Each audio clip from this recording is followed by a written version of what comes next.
Buongiorno, buonasera, benvenuti amici. Welcome my friends. My name is Vincenzo and welcome to my channel, Fountain Pen Therapy. Got a very touchy subject to share with you today. Always gets me going in the sense that I always feel a little bit guilty when we look at pens, especially Chinese pens, that are either clones or fakes or imitations or homages or inspirations of brand name pens. And you always kind of sense that you may be offending some and not offending others at all. And you try to, kind of maneuver in that minefield. And as a reviewer, you always feel a little bit uncomfortable. Now, when we look at this subject, there's several arguments that one can see being invoked either in comments or in blogs or in other reviews.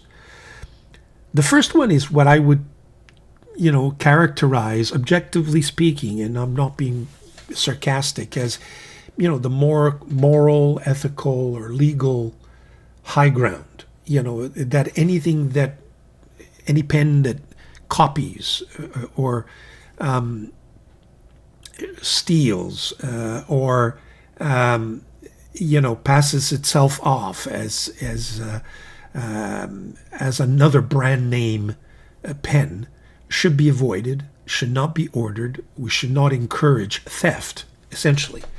That's the argument, correct? So and then there's what I would call the egalitarian view, which is, well, wait a minute, we can't all afford Mont Blanc 149s at $1,200. I would love to have that writing experience, and if somebody can give it to me for $40, then there's, and it's being sold, I shouldn't feel ashamed or I should even hesitate. It gives everybody the chance to experience the real thing. I've seen that argument as well. A third argument is what I would term, and I've often used it myself.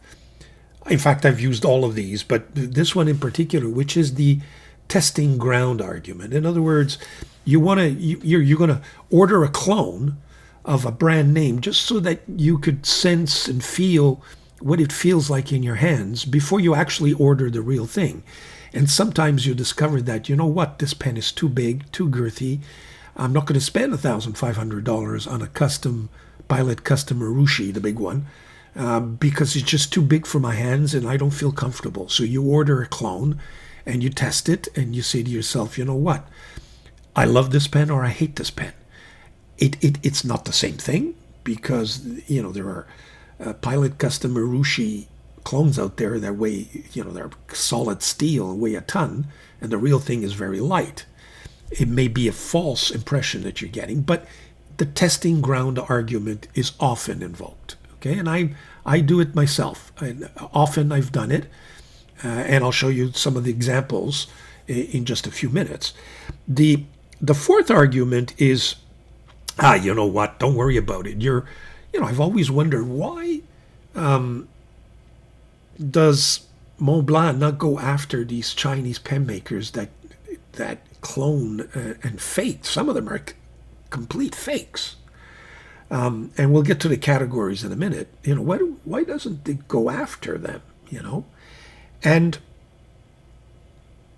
the sense is that maybe what that clone is doing is offering free publicity for the real one. In other words, people won't stop there. They'll buy the clone, the clone of the MB, the Mont Blanc 149, and it's just a stepping stone to actually ordering the real thing. So it's kind of flattery. It's some of the major brands will say, they'll buy the clone and they won't stop there, and they'll actually go ahead and buy the real thing. It's an argument. I'm not sure that's the mindset, but it's an argument. And then there's the last argument, which I would say is the reactionary argument, which is, now I know how much Mont Blanc is making from a pen that's basically plastic. And yes, it offers a gold nib, but essentially it doesn't cost them $1,000 to sell the pen at 1,002, because I've got this Chinese pen maker now, and we'll see that in a minute, that is selling me the same pen essentially, minus maybe the nib, for like $50, you know. And so, you know, it kind of, you know what? They're screwing us. You know, they're milking us for every cent. They're exaggerating. Their pricing is completely out of whack. But, you know, that type of argument, you could argue, doesn't take into account all of the years of branding and that have made maybe Montblanc what it is today. You know, so those are the arguments that I've seen. And the next thing I'd like to see or share with you is I have essentially 4 categories that I would like to talk to you about. The first category is what I would term the passing off category. This is the situation where somebody is trying to sell you a real branded pen, brand name pen. For example, an Montblanc 146 or 149, and he or she or it is passing off a fake for the real thing. So it's identifying the pen as the Montblanc 146 Meisterstück or 149, and it's actually selling the pen at a price that reflects the price of the real thing. So you'll see on eBay, from what I've been told, somebody will be selling you a fake coming from any country, including China, and selling it to you for $800, $900 when it's not the real thing. That's what I would term the complete and utter passing off a counterfeit for the real thing and charging you the price of a real thing. I don't have an example of that. I hope that in all of my collection, I have not actually purchased a complete counterfeit or a passing off, or somebody has not passed off to me a counterfeit pen and made me pay the authentic and real price. I don't believe I have one in my collection, so I can't show you one. The second category is what I would term, maybe it's been referred to as, and you know, these terms are interchangeable. Everybody will have their own definition, but I'm giving you mine so we can set up the rest of this review, is what I would call an homage or an inspiration or imitation of certain characteristics of a pen that have made the brand name pen famous or quite known. And some pen maker will imitate it, either its design, its clip, its finial, its center band, its general shape, the materials that are being used, its color. So I would say that that's more the inspirational sort of category, okay, where you don't really, it's not an actual clone, but you've been inspired in some way, and you're copying some aspects, but not all of them.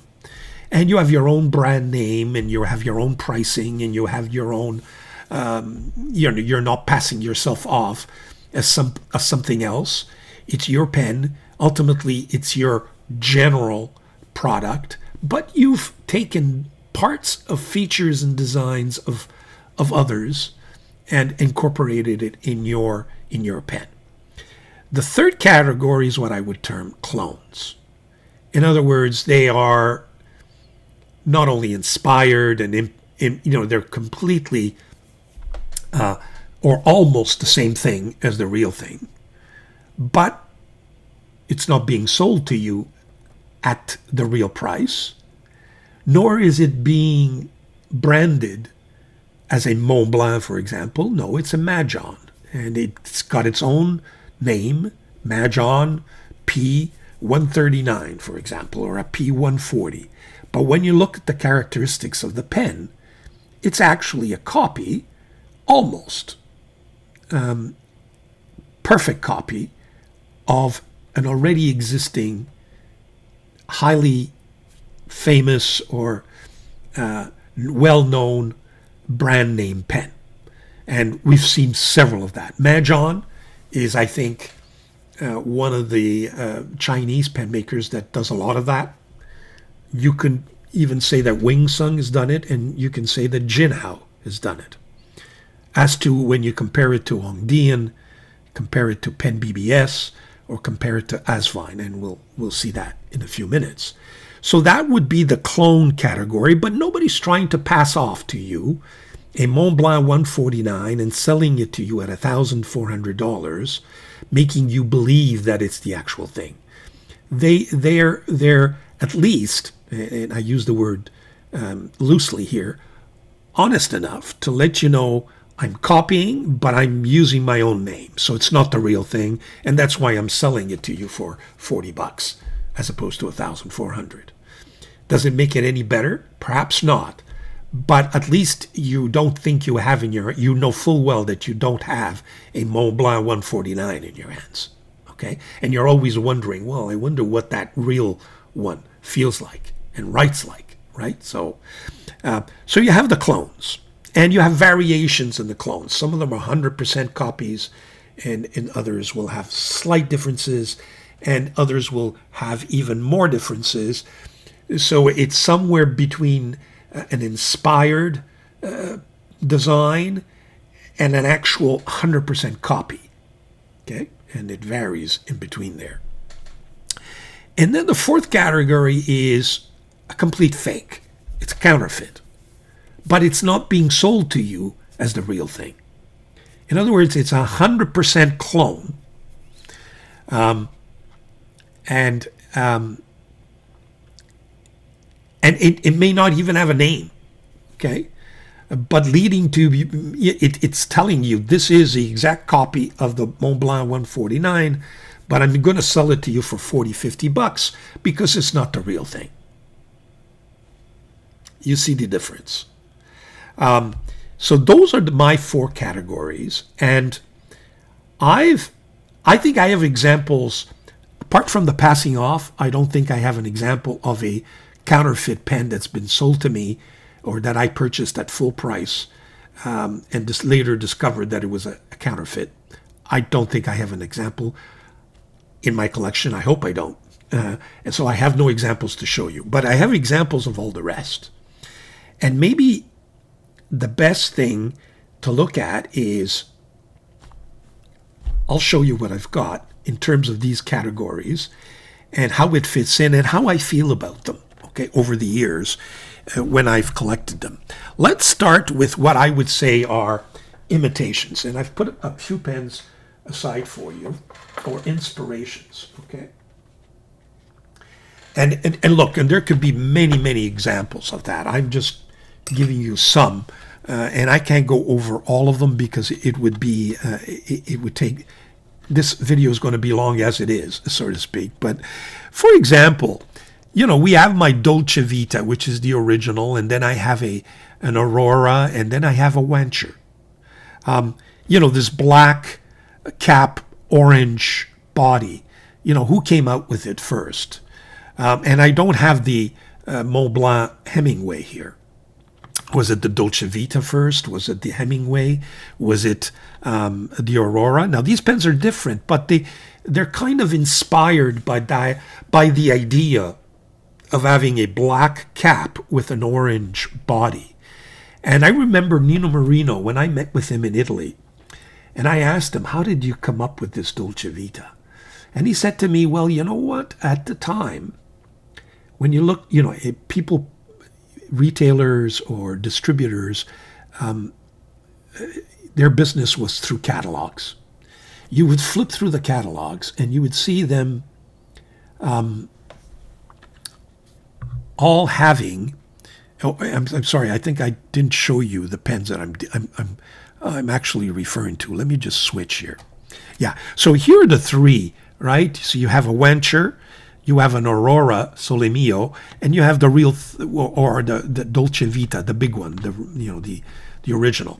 And when I asked Nino Marino how did you come up with this design? Where did this come from? As I was saying, the catalogs, when you flip through the catalogs, all you got was basically this. Dark pens, the black with the gold trimmings.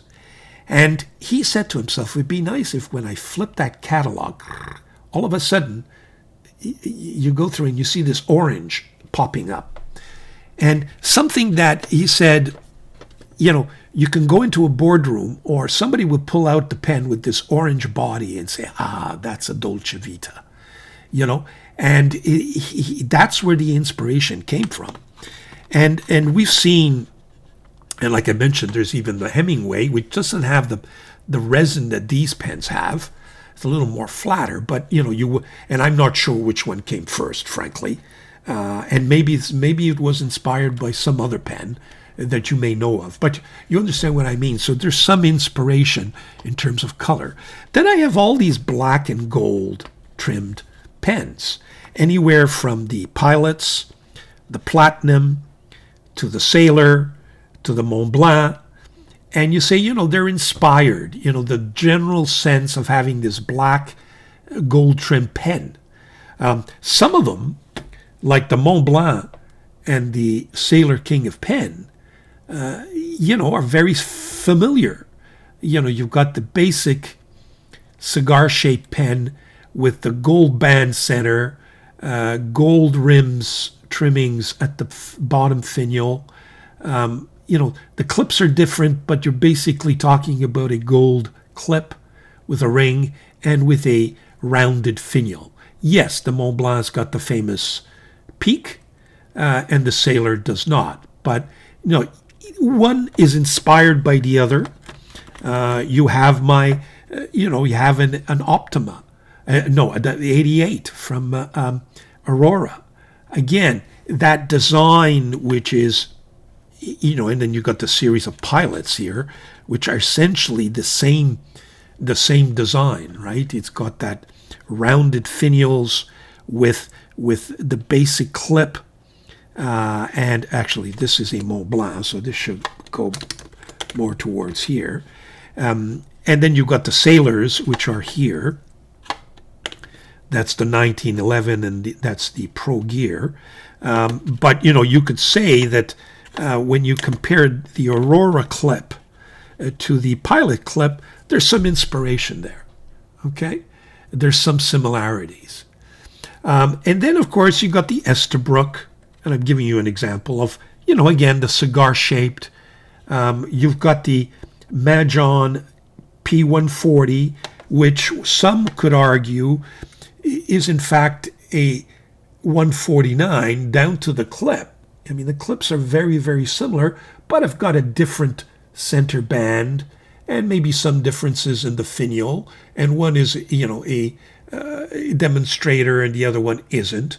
But essentially, this pen was inspired, I would say to you, or is trying to, in some way, imitate the design of the 149. A similar comment can be made about this Penlux. This rounded, cigar-shaped, big, girthy pen, which has a lot of similarities. Again, maybe a different center band, maybe a different clip, but the general idea is there. So one is inspired by the other, if you will. And we have other examples of that, I'm sure, that you can think of. But these are some of my examples where you have inspiration, but not really, you're not at the clone level, I would say to you. Okay? So let me go back and show you other pens that have inspired each other. I was just mentioning the Momento Zero. One could argue that the Momento Zero, the Leonardo Momento Zero, was in fact inspired by the Delta Journal, knowing full well that the owners of this new brand, the Leonardo brand, who used to be co-owners of Delta. You could argue that the Momento Zero is just a slightly modified version of the Delta Journal.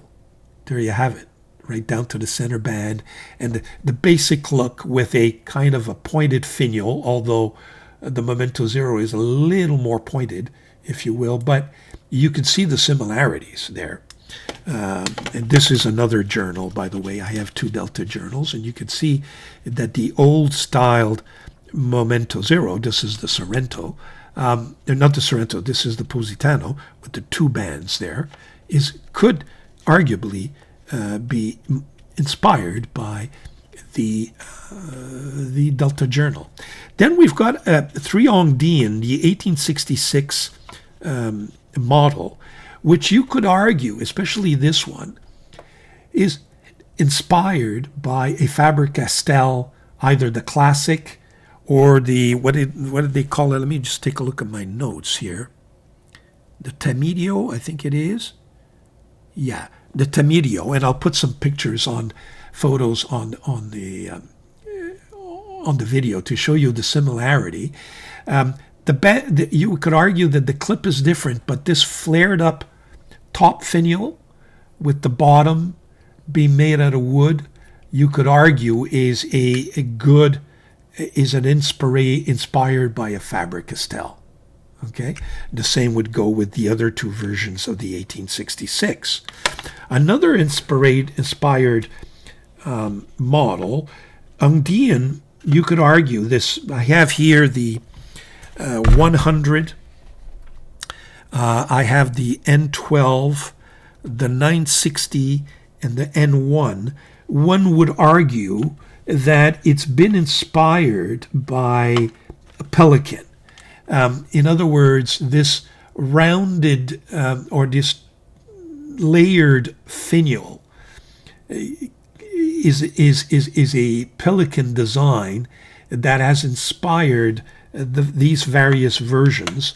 Some have a triple layer there, and some have only double layer, but again, that finial has inspired, if you will, these Ungdeans. You could argue that even this Aurora Talentum may have been inspired, the top finial anyway, may have been inspired by pelican. But there's differences, right? The same way you could say that this Majon Moonman, M400, may have been inspired by a Delta DV model with its finial medallion on top and its center band. It's kind of a squarish cap, if you will, with a squared off body. Okay, there are differences, but you could argue that this was inspired by the DV design in the Delta pens.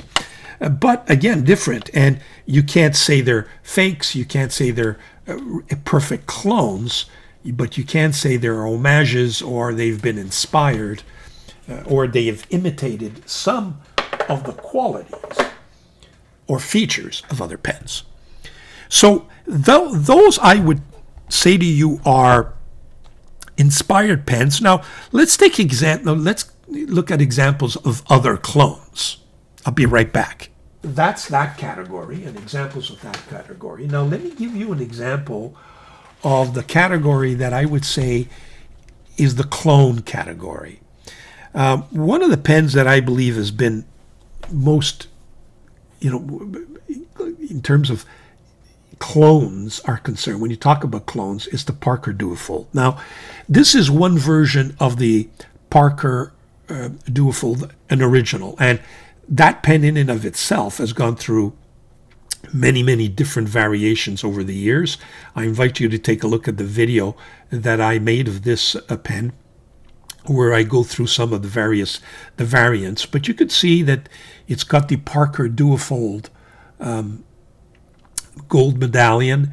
It's got the classic arrow-shaped clip. It's got the double ring band down to the finial, and where the finial top and the bottom are different colors compared to the rest of the body and the cap. So that's the original. And you see the Jinhao. That's the first one version of the Jinhao, where they kind of basically are really cloning the same pen. different colors, but same idea. They got their own medallion, of course, but it's got the same clip, essentially.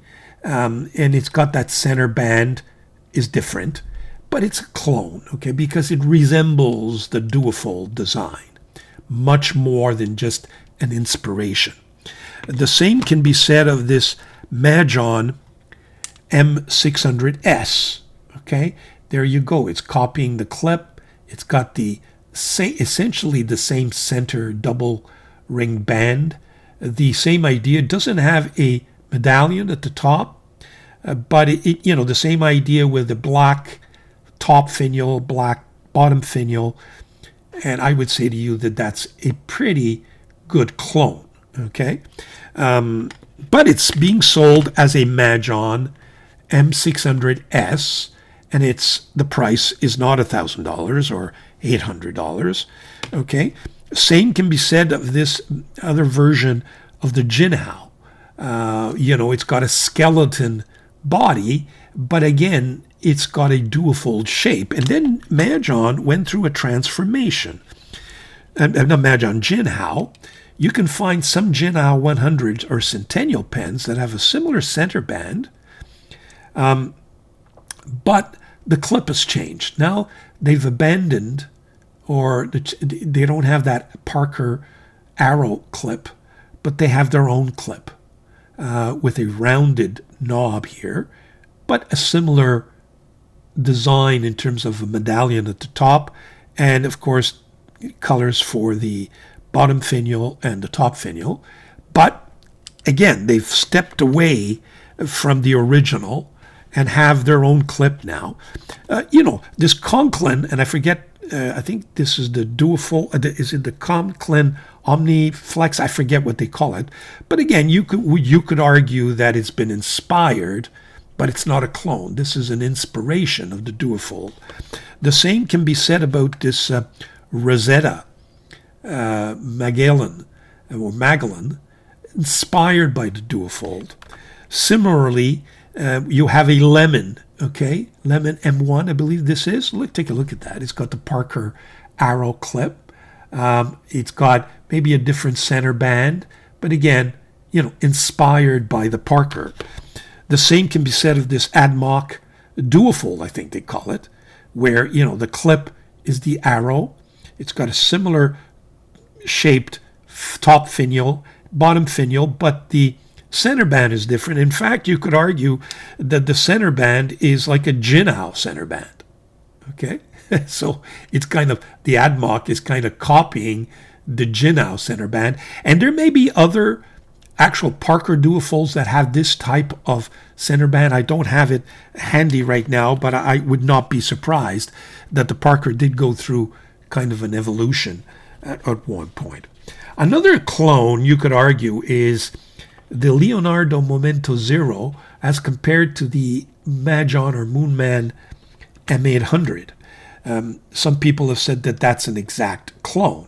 And when you look at it, they're right. You've got right down to the center band with those three rings. You've got the roller clip there, the finial with that pointed kind of a finial design. Same for the bottom. And, you could argue that that's a pretty close clone. On the other hand, and that's another M800, on the other hand, the Asvine, you would argue, is inspired perhaps by the Momento Zero, okay, but has many differences. In the end, then of course you saw Momento Zero take on a different look because the more recent versions of the Momento Zero have stepped away from the 2-band and have gone through the 3-band. So now all of a sudden the Momento Zero doesn't quite look like, or the Majon doesn't quite look like the more recent Momento Zero. You can also argue that that Momento Zero is in fact inspired by other pens. So when we look at inspirations, and if we can go back to inspirations, actually, let's just finish this tray. Then another clone would be, this is the real thing. This is the pilot vanishing point, and you've got Jinhao 10, which has come out with the same design. I know that Majon has the same design, but they've come up with different versions with the clip and without the clip. That's the A1. So you can see that, there's a variation there from inspiration to a precise clone. Okay, so I filled up another tray to show you what I believe are clones, and some of them more than others. These two pens are clones of the Montblanc Marcel Proust pens. One is a lemon branded pen, and the other is a Majon. Now, the finial. Lemon went as far as,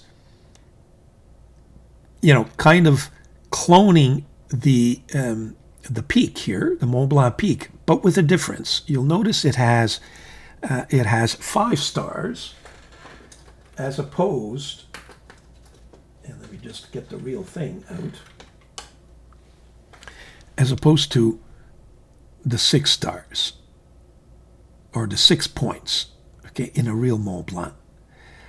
But, people are not familiar. It had to kind of imitate, if you will. So this one is probably a better imitation of the Marcel Proust than the Majon. But I got to tell you, and we'll take a look at that at the end, the difference between what's being manufactured now in the clones and what was maybe, several years ago, is that these pens actually are well made and write beautifully. So that adds another dimension, but we'll get to that dimension in a second. So that would, to me, be a clone. This is another lemon pen, MM5, I believe. Now, this is a clone of the William Shakespeare pen, except that it has a panda motif, both on its on the center band and on the top finial, as opposed to having different type of motif, and it doesn't have the actual, the peak, the Mont Blanc peak. And again, this is a fountain pen, and because of that nib, this pen is extremely well balanced and writes beautifully, and is a clone of the Mont Blanc William Shakespeare series.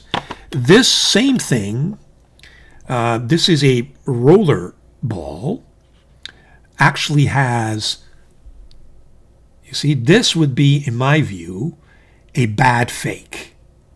This is more than a clone, because it's actually, and you write down to having the William Shakespeare funny signature, apparently Mr. Shakespeare couldn't write.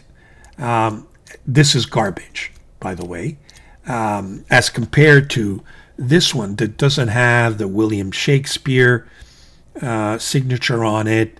It's passing itself off as a panda motif. So it does have differences. So I would argue it's a clone. This is a fake, but it's not being sold and passed off as the real thing. It's being sold for $20, $30, but they've chosen to actually copy the peak. The same thing you could argue about this. This is a lemon Little Prince version of the Mont Blanc. Again, it has 5 points as opposed to 6. Very similar to the Marcel Proust. Okay? But it's, in my view, a clone of the real thing. And again, it writes beautifully. And some people may even argue that it writes even better than the real thing. But I don't have the real thing, so I can't compare it. It has some characteristics of this, of the Little Prince, which is, cloning the pen. but it's identified as the lemon, and I forget the number here, but we're talking maybe the M4, M5, I forget, M2. But it's being sold as a lemon.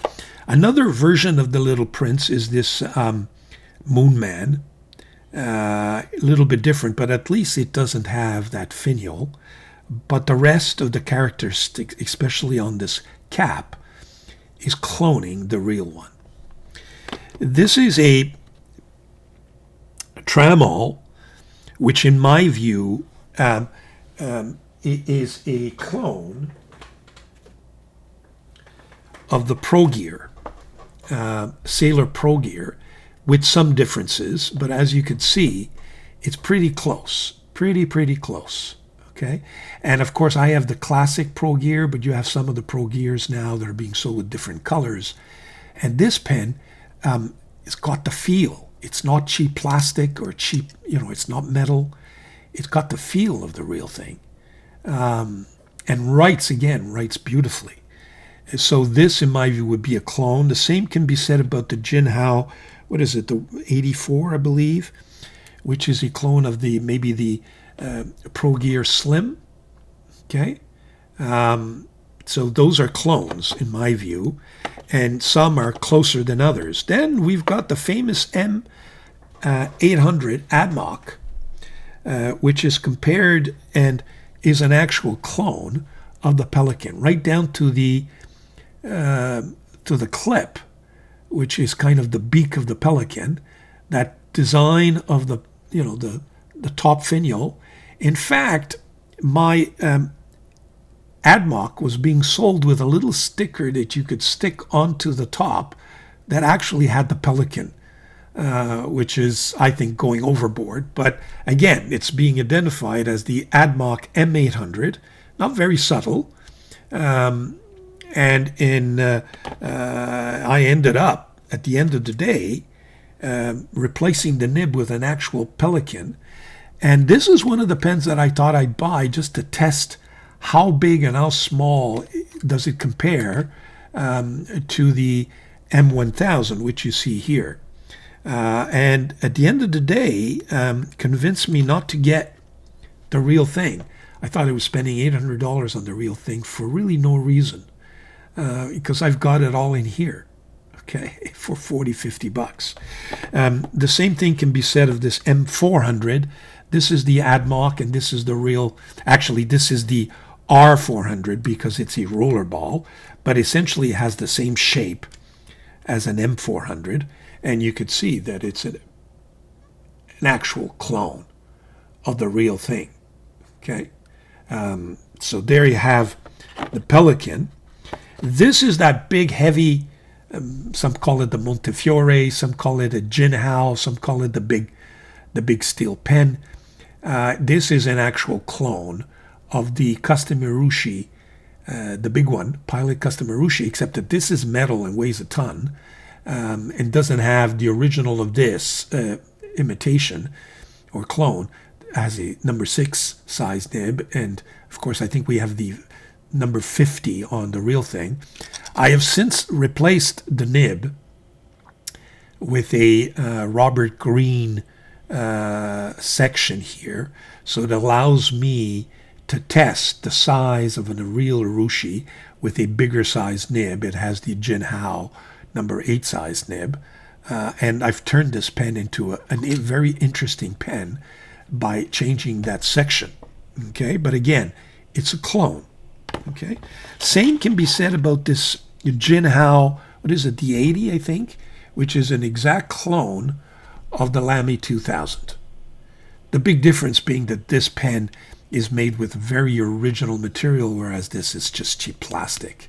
And the nibs are completely different. I mean, the nib here is more of a Lamy 2000 style nib, as opposed to the Lamy 2000, which, by the way, I hate, as you all know, because I can't write with this Lamy 2000, but there is an enormous difference when you touch these two. You know that this is a cheap clone of the real thing. Same thing can be said about this P139, is it? Which is a clone of the Montblanc Hemingway pen. right down to the clip. I show you a picture of the real thing side by side, and you can see that this is indeed a clone. But again, it made very nicely. Add a number 8 size nib, which writes beautifully, and you've got a very interesting pen, as opposed to a big clunky metal garbage. This all of a sudden is a quality pen.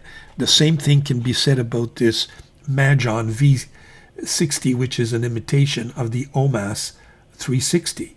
Very interesting pen. Some people can't write with this and don't think it's worthy of purchase. I think it's a gorgeous pen, and it's, it made me test to see whether or not I could write with that triangular shaped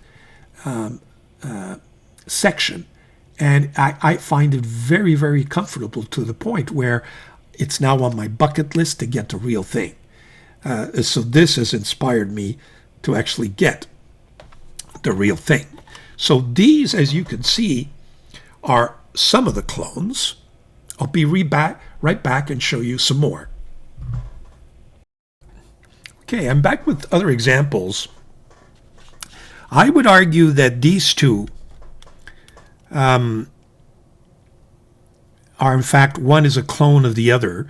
This is the original Pilot A23, and this is the Wingsung 699, which is probably the closest thing that comes to the A23. You could see that it has a lot of similarities, but does have some differences. That center band looks quite familiar, except the clip is different. In the 699, you'll see that the clip is different, and this is not being sold as an A23. It's being sold as a Wingsung 699. But it's a little more than just inspired. It comes much closer to a clone. Okay, you could argue that the Asvine V126, also very similar. It's a vacuum filler, and it's very similar to the design of the A23. But there again, I would not call that a clone, because there's sufficient differences. The clip is different, the center band is different, the overall shape of the pen, although cigar, is not quite the same thing, the A23 being a little more pointed finials than the V126. The bottom ring is different. So there are, cigar-shaped pen is a cigar-shaped pen. There's many of them. Now, would you argue that that is a clone of the other? I don't think so. Okay? But one may be inspired by the other. Then we have a series of pens here that I think are a clone of the Montblanc 146. So, for example, the P136, although this is the ballpoint, not the pen. I don't own a 146, but it's similar. But I think it's sufficient to demonstrate to you the similarities here between the P. Is it the 136? Yeah, the P136, the clip is similar, the shape of the finials are similar, the center band, not quite the same, but similar, okay? The same thing can be said about this. This is the titanium version of it. This is the T136. And you could even argue that the J16 of Asvine, but this I would say is inspired by the 146 because it's bigger than the 146 but smaller than the 149, so it's kind of an in-between sort of an inspiration. But if you look at the clip, very similar to the actual 146. Okay, so there you have some clone and inspirations. This is the this is the Wingsung imitation of the, and I want to get the numbers, Parker 51. So this is the Wingsung 601, I think it is. Very, very similar, right down to the, the clip, that Parker clip. This is also an imitation or a clone of the Parker 25, but this is referred to as the Majon B25. Okay, so that would be clones of the real thing. This is a lemon, branded as a lemon pen, but is in fact a cheap imitation of the Montblanc Ferrari pen. This, I would say to you, is, it's oversteps boundaries because, and Lemon has done that, I think, by putting that, that star, and the rest is complete imitation of a copy, cheap copy though, of the Ferrari Montblanc, but they give it a different name and they call it Lemon. So it's a copy, but they branded it as a lemon pen. You know what? But it's not being sold for $1,000. But I think it's overstepping the line, okay, if you will. This is the Majon imitation of the Bohème. But again, you see that, you could argue it's inspired, but it's got a lot of the same features, and the design of this pen is so unique, with its the way it caps and comes out. The design there is really a Montblanc design. The way this opens up to reveal your cartridge, the cap design, the body design. It's a copy. Okay, I better close that. It's a copy of the Bohème, but they brand it as a Majon. So again, I think, because the design features of the Bohème are so unique, this pen does overstep the line, in my view, even though it has different features. Okay, so that's another set of examples that I wanted to show you. And then, of course, we get to the infamous, the big pens. Let's take a look at some of these. Now,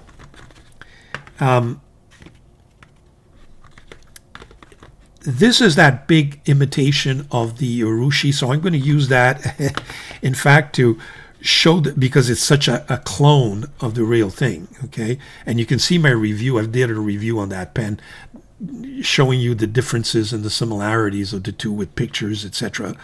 You could see that the brand new 930 is inspired by the Pilot Custom Urushi, although has its differences. And you could argue that it's an oversized version of the, where's my Pro Gear? Here's my Pro Gear. One can argue that this 930 is simply an oversized version of the Pro Gear. The same can be said about this Wingsung, the 630 flat top, which is an oversized or undersized 930. Okay, both of these, you could argue, are either inspired by the Pilot or even the Pro Gear. Very similar, it's just blown up, if you will, but very similar design with the flat top. And that brings us to the 630 cigar-shaped, the Jinhao X950 and 950, and this is the 930. Actually, this is the same thing. Yeah, these are different versions of Jinhao. These are two metal pens, and as compared to the real thing, let me just get the real thing for you.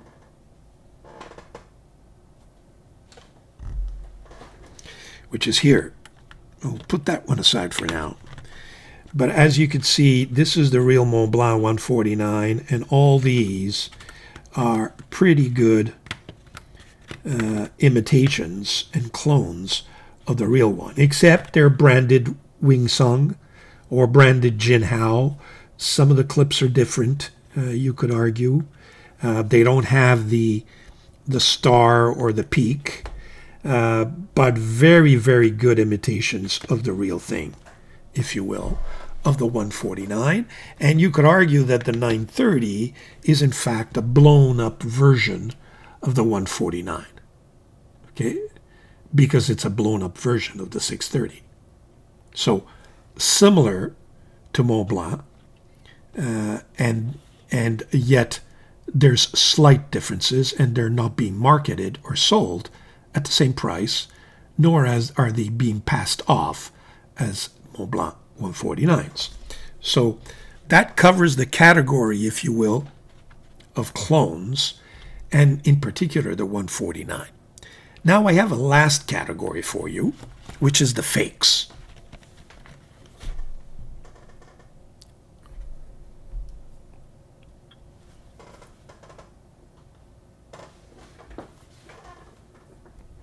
Okay, so we're back with the fakes. Now, this is, I think, where we enter no-no category.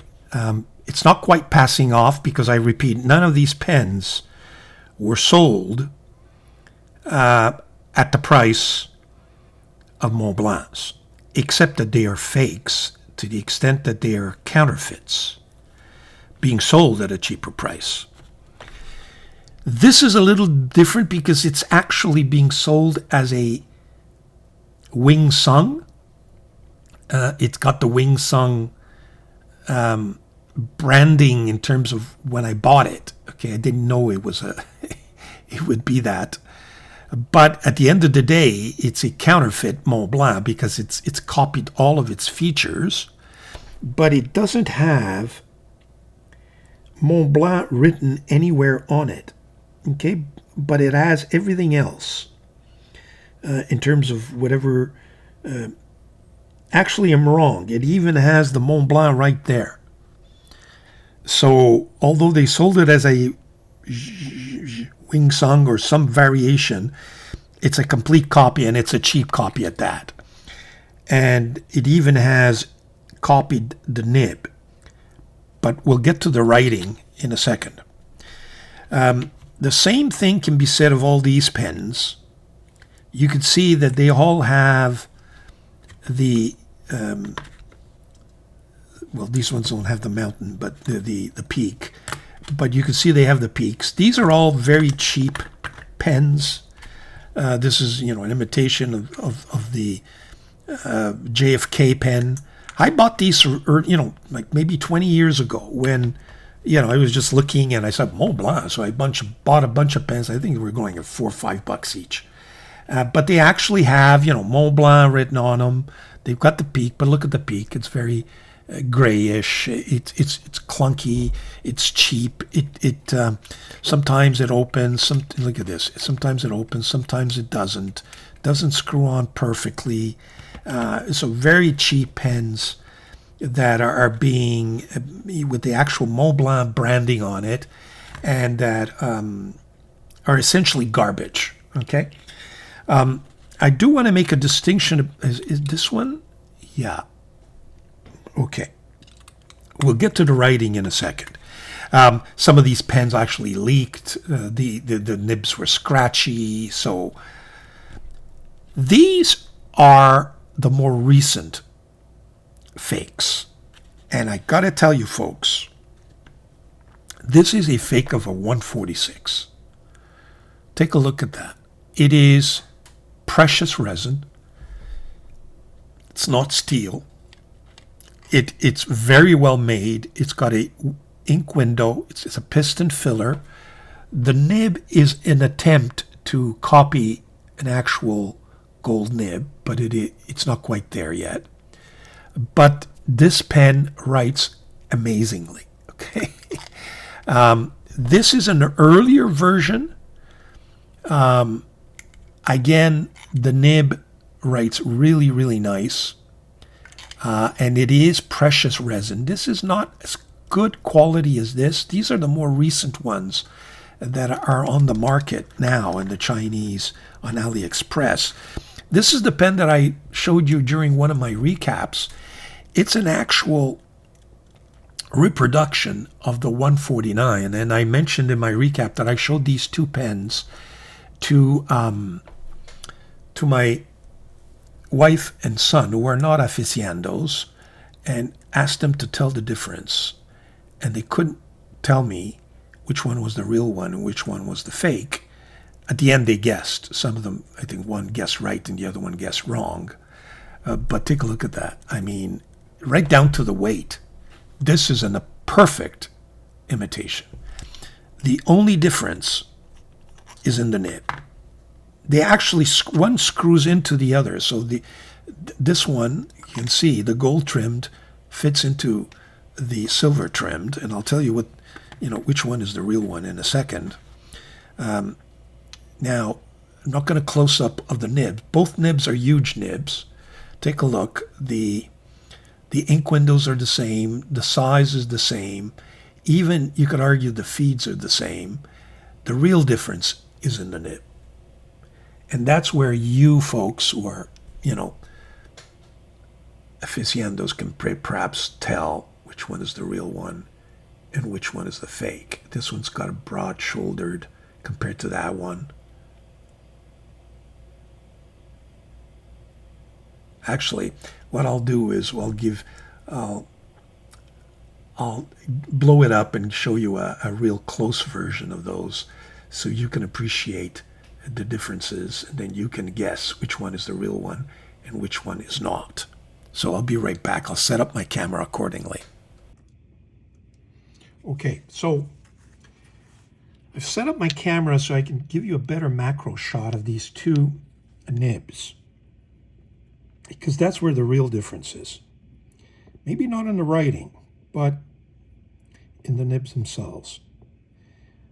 You could see that they've gone quite a way to make them similar, but there is a difference. And you can guess which one is the real one and which one isn't. This is the real one, this one right here.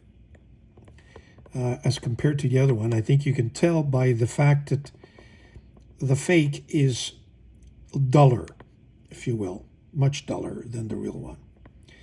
I also wanted to show you how the extent that they went through to imitate. Now, is it here where they have a number? It may be at the top. No, it's probably at the cap. On the cap, this is the real one. You could see that there is a kind of a code there, a serial number of some sort. This is the imitation, or the fake, and they also have kind of a coding, or a coding there. Now, the actual clips, in terms of quality, gotta tell you, pretty similar, okay? The bands, sorry for the movement there, but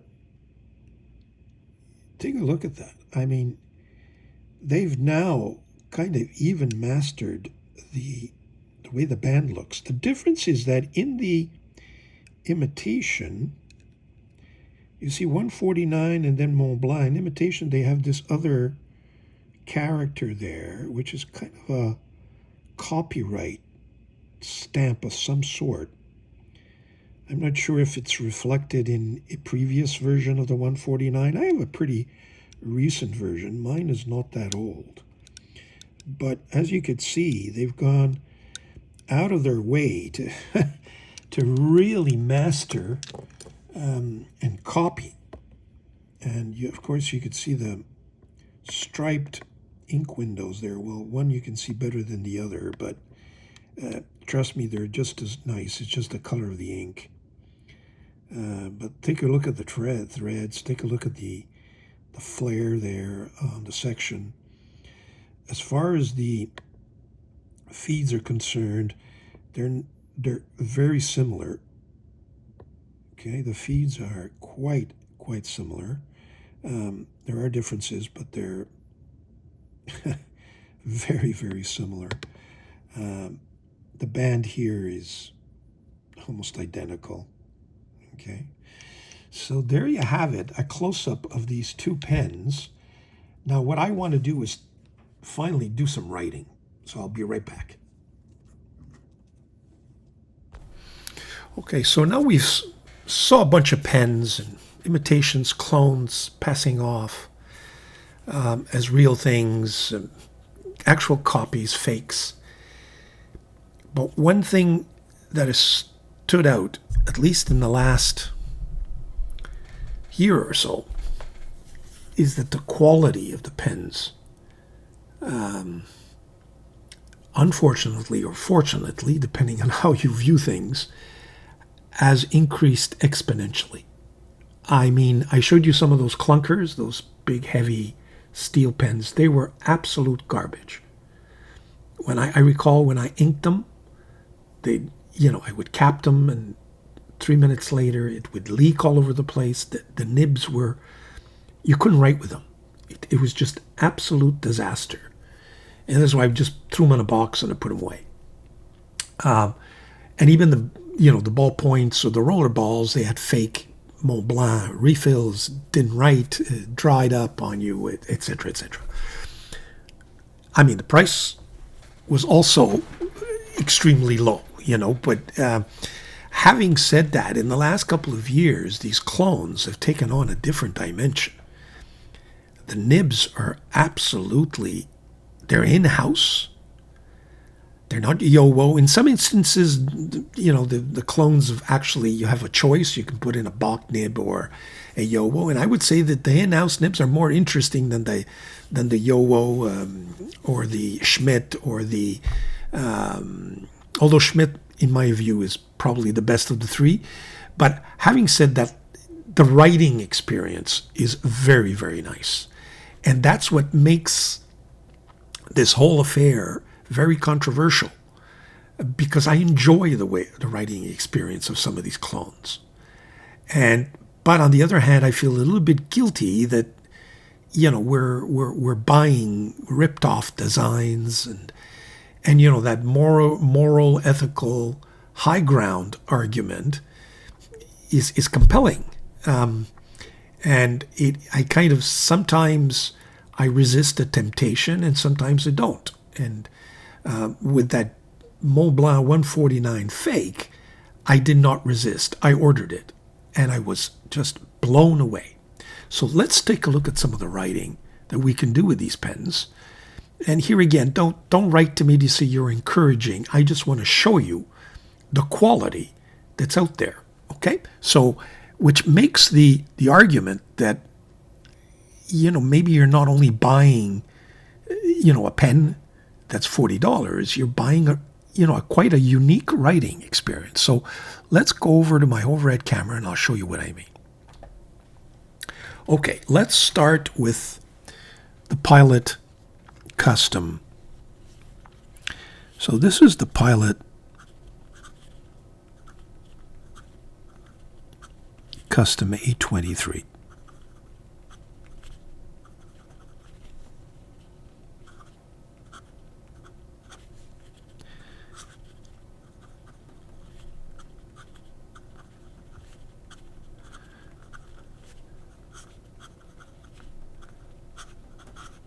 Beautiful.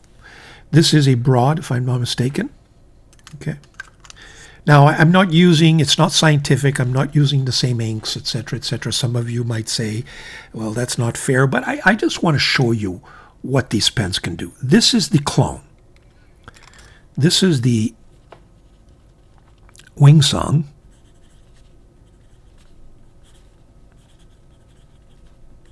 $6.99.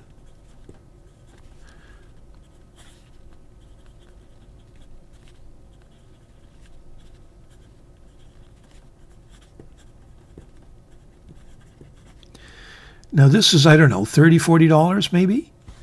This thing is actually a very good price, probably the best pen in terms of price and value and quality. What, $350 to $400? But the writing experience is very comparable, and they're both vacuum fillers. So if you're going on a trip, do you bring this one or do you bring this one? Or both. Next, Sailor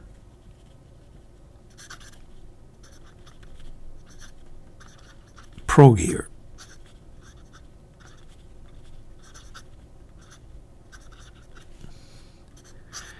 Now it's got that typical sailor nib, which is unique in my view. Writes the first time, all the time. I mean, I haven't written with this pen in months, and not a problem. But then I compare it to this Trammell coffee model or something like that.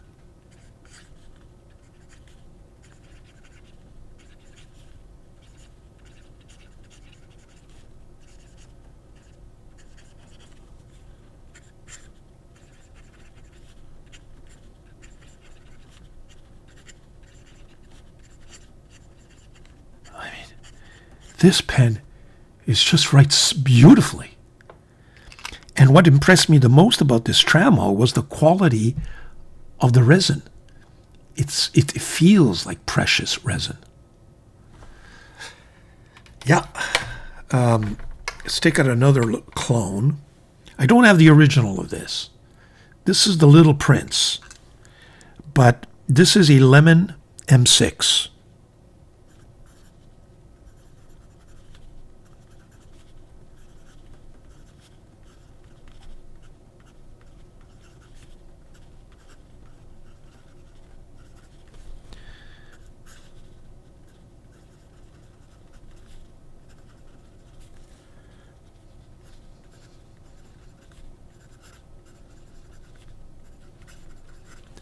Just perfect. 10 on 10. It's a lemon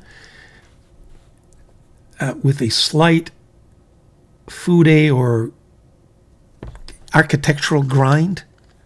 What a pen. Similarly, get the same experience with this Lemon M. I think this is the M2, if I'm not mistaken. Let me just take a look at my notes here quickly. M5.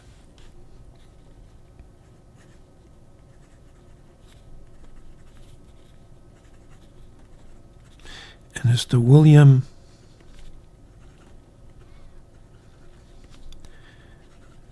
Shakespeare.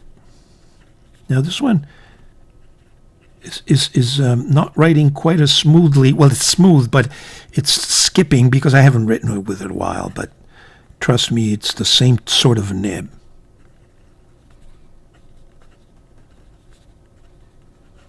And what I find fabulous with the writing experience is that the pen is a nice pen. It's a nice weight. It's not a big clunker, and it's a classy looking clone. Let me tell you. Okay, let's look at. Let's look at the Mont Blanc 146. Now I don't own a 146, but I do own a. The same thing, but it's Le Grand. So this is the Mont Blanc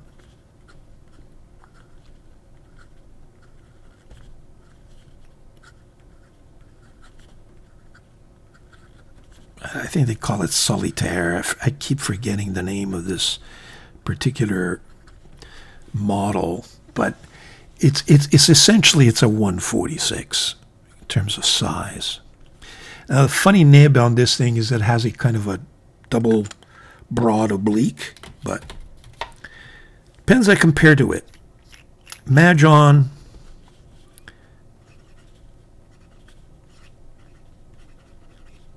T136.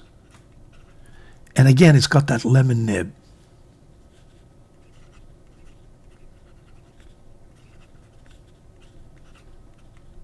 Just really, really nice.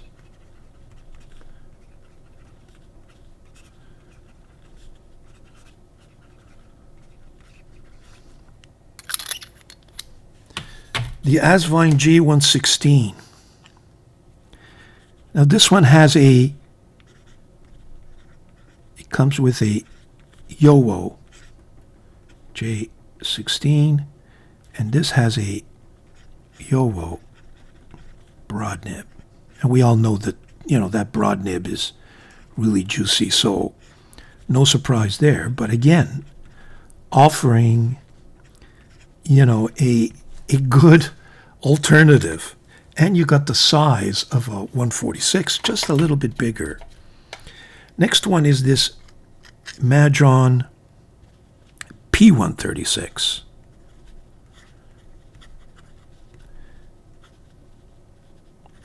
And this has this stub nib.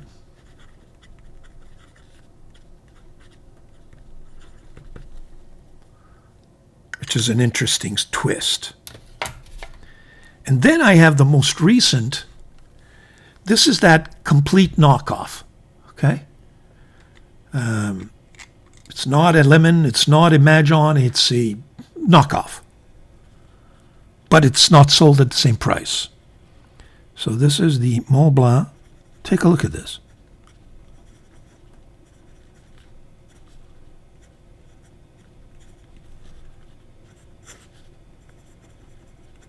Fake.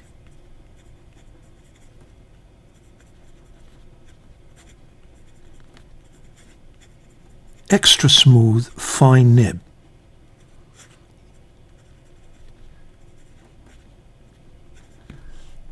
Really nice. So that's the 146. What have I got next? This big clunker, which made me get a sense of what it feels to write with a Pilot Custom Urushi. This is, I don't know what they call it these days. Big steel pen.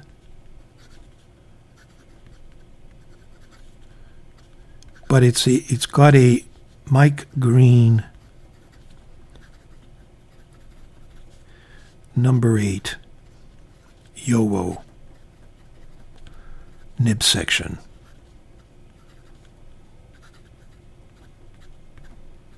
But that combination, I was able to see what it would feel to write with Monster like this one. What else have I got? This is a lemon, I forget the number, but this is that lemon Mont Blanc Ferrari fake.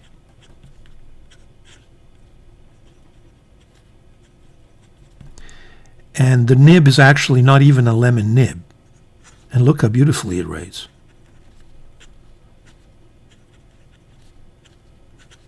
Actually, it's not lemon. Sorry. My mistake. It's not lemon. It's wing sung.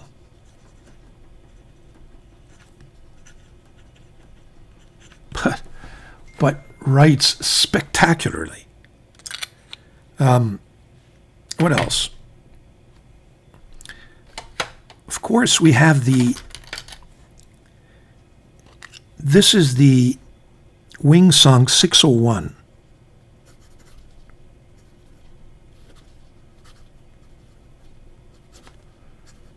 Which is supposed to be imitating the Parker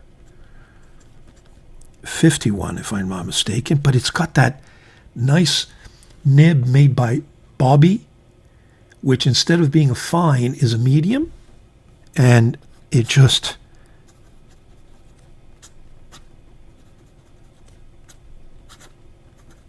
so that's another thing. You can take these pens and replace nibs, and just the writing experience all of a sudden becomes very, very interesting. Let's flip the page. We got some more here to show you. We of course have the Mahjong P139,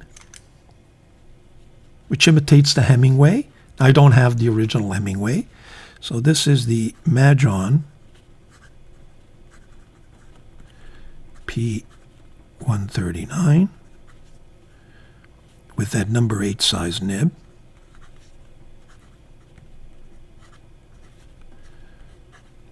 Is this a fine or a medium? This is a medium. It's writing a little thin just because maybe there's some drying up there, but still, I haven't used this pen in quite a while. And no qualms there, folks. Writes just beautifully.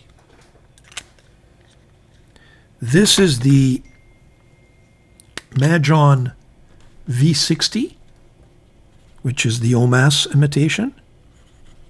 Look at this.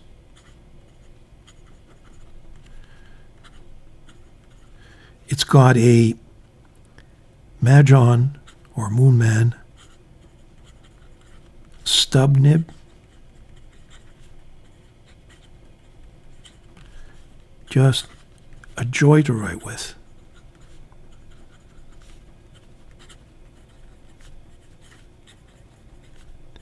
And I'm sorry, I'm just repeating fountain pen therapy all the time, but it's a quick way for me to show you the sample. What else have I got? Okay, here's the Marcel Proust imitation. First of all, the Mahjong one, okay? I think it's the P135. Look at that.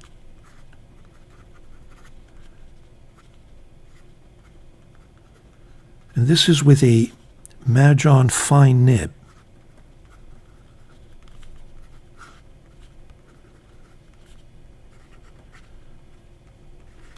Just writes beautifully. This is the lemon Marcel Proust imitation with the lemon nib, I believe. Yeah.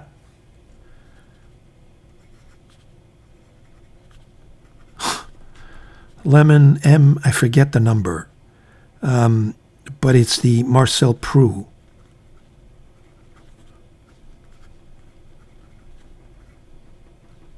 Clone with a lemon nib.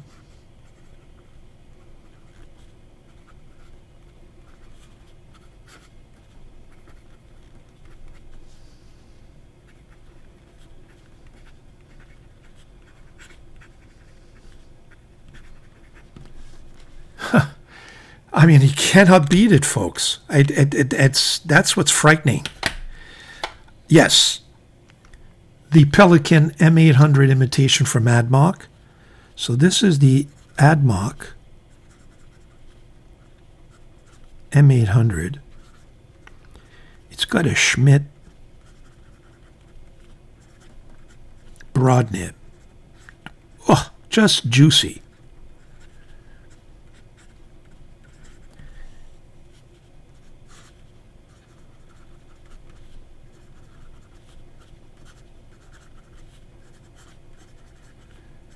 And it rivals, where is it?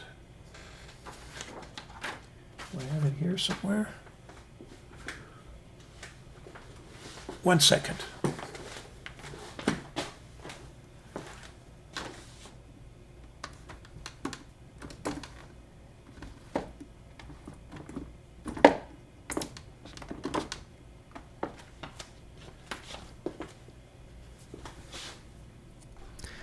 Yeah, it rivals the real thing, which is this is the Pelican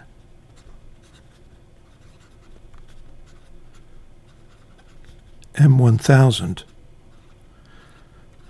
with a broad nib.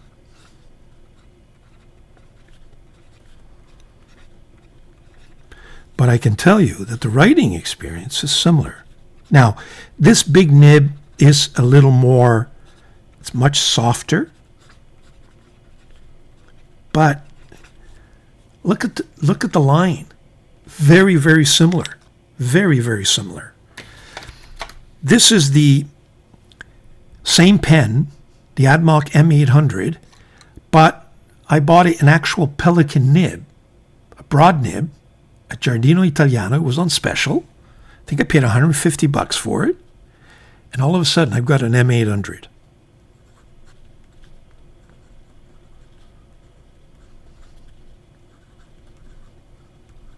With a Pelican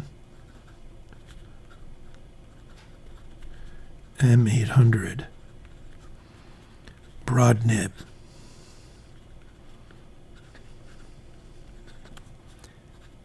And this is not as soft as the M1000, but writes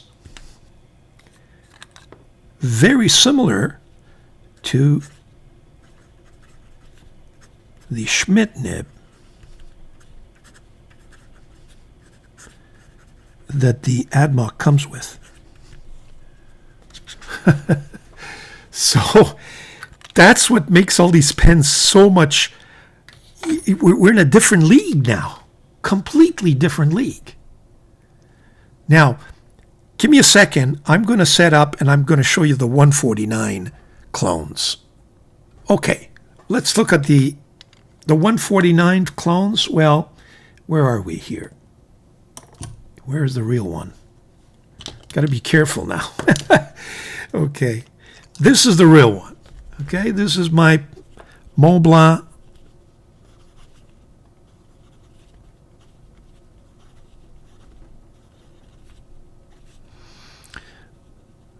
authentic 149. It has a medium nib. Beautiful writer, writes all the time. Got to admit, not a problem there in terms of consistency. It's always there. Let's compare it. First of all, the P140, the Majon P140 is the same kind of idea. Okay, same shape.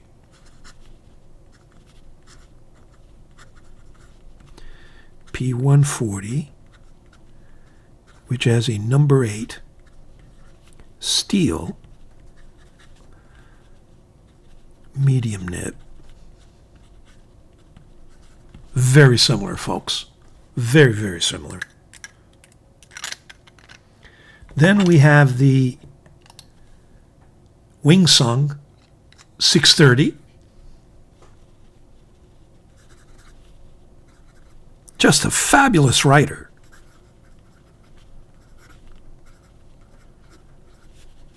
With a number 8 steel medium nib. Okay. Then we have the Jinhao X150.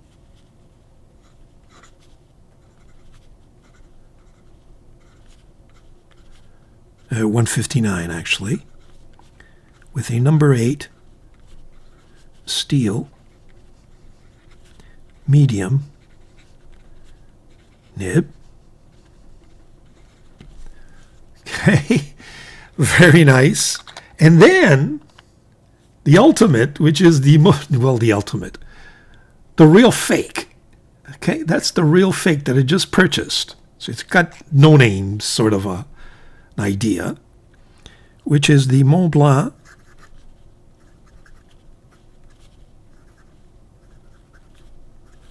.149 fake. And it's got a number 8 steel fine nib.